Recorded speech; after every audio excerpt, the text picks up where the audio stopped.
Hello, I'm Mom Castro, coming to you pre-recorded from my garage. Welcome to the 2017 CrossFit Open. 17.1 is a couplet. The first movement is the snatch. No, not this snatch, the dumbbell snatch. The dumbbell snatch. The second movement in the couplet is box jumps, but not just any box jumps. The burpee, box jump, and pee over. I'm going to tell you how not to pee. Okay? So, let's go over a few modifications to make this mommable. Okay? So, for the dumbbell snatch, I want you to pick a weight that's appropriate for you. How do you know that the weight is appropriate for you? Let me show you.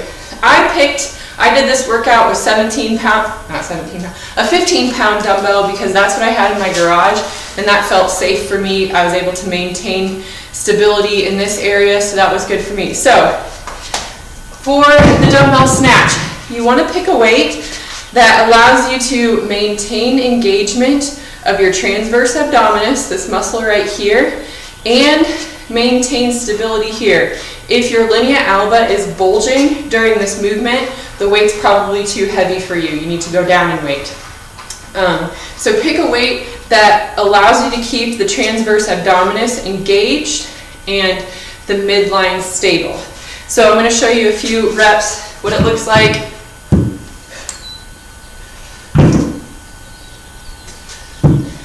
So my linea alba isn't bulging. It's not bulging under this weight. It's fine, it's stable, so I'm going to stick with this weight. I also don't want to see people arching in order to keep this up. So arching or flaring those ribs, that's not a good position for your linea alba. Okay, so pick a weight that allows you to keep moving while maintaining this linea alba in a nice flat position. Okay, you don't want this bulging. If you're a pregnant mama, if you start doming in the middle, that's a pretty good indication that your transverse abdominis, oh man, goldfish choking. Your transverse abdominis is not engaged, or you picked a weight that was too heavy to maintain this position right here. Okay, so just move down in weight if it's too much for you in your breaking position. So no peeing, no bulging right here.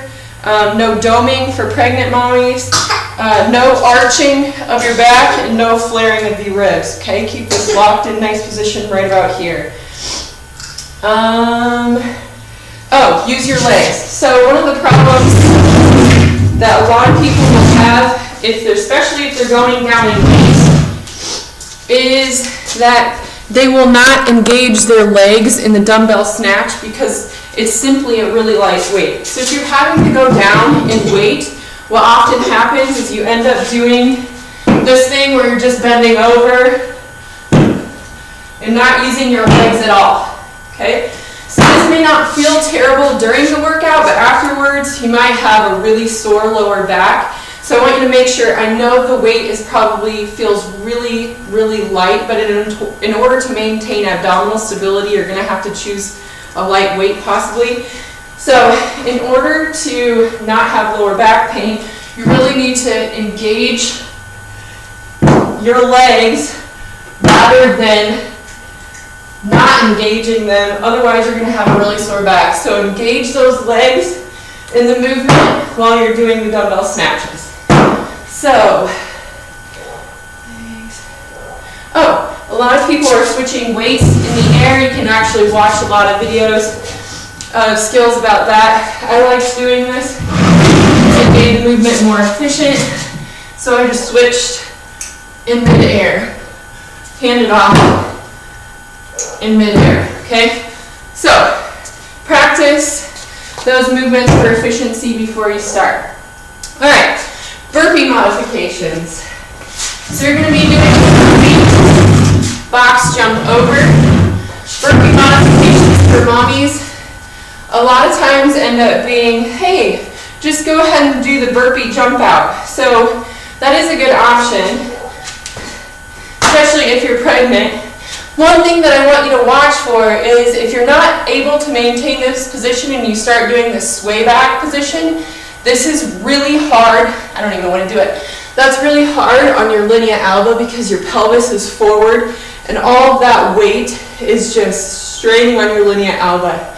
So if you're pregnant and you cannot maintain good back position and you start sway backing like this, doing the jump out burpees, instead I have another modification for you. So instead of doing those, go ahead and jump out, do a push up, and if you want to get a little bit more jumpy like the burpee style, just do a little jack. So basically you'll be going, or do your push up first and do a little jack and then do your box jump. Okay. So those are burpee modifications. You could do the burpee where you step out. So you could do a burpee jump out and come back up. You could do a burpee step out, come back up, do your box jump.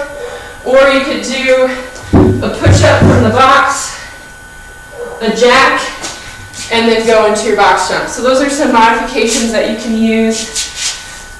Now, let's talk about box jumps. This is a lot of burpee box jumps. So it's basically pelvic floor endurance. If you don't have great pelvic floor endurance, this is going to be a really hard workout for you. So what I want you to make sure that you're doing, if you're doing box jumps, I want you to make sure that you're engaging your transverse abdominis before you go into the jump. So make sure that this is nice and engaged. Take a few moments, slow down just a little bit to engage this transverse abdominis before you jump on top of the box, okay? So that's for those of you. Another thing to consider is stepping down. If you jump down and land on 2 feet, it's a lot harder to maintain stability and there's higher chance for leakage. So consider stepping down from the box jumps. If you're able to jump up on top of the box, consider stepping down and going into your burpee rather than jumping down and landing on 2 feet, which can be really hard on your pelvic floor, especially with this number of reps. So consider stepping down. If you're not ready to jump up on the box, like you're leaking every time, don't risk your pelvic floor health on one open workout. Just step up, step down, and go into whatever burpee modification that you're doing. Okay, so you can step down, step up, consider those movements. One CrossFit open workout is not worth your pelvic health.